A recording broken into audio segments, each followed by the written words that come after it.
Hey friends, welcome back to my YouTube channel. In this video tutorial, I will show you how to install MONGIL Stardive game on Android phone. So without wasting time, let's follow the steps.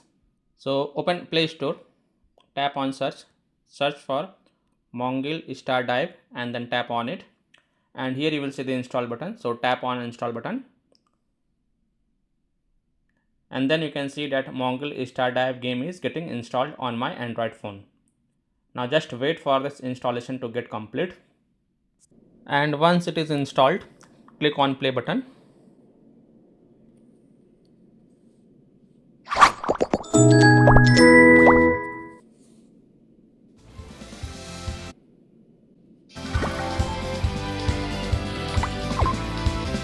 Now it will ask you to log in, so tap on login.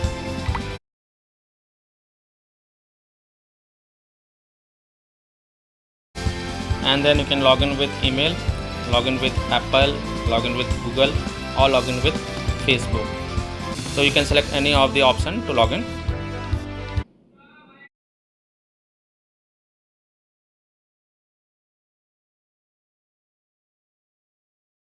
And then it will ask you to select the language. So select your preferred language. I have selected English and then click on confirm button. Now it will again ask that 3.19 GB of required data will be downloaded. Continue with the download. So you have to download additional 3.19 GB to download the game completely on your Android devices. So tap on download button. And here you can see that additional 3.19 GB is getting installed on my Android device. And once this patch file get downloaded, then you can play the game. So I hope by following these steps, you can easily download or install MONGIL Stardive game on your Android phones. So that's all for this video. If this video helped you, then please like and share this video and also subscribe to my YouTube channel to get the latest updates. Thank you.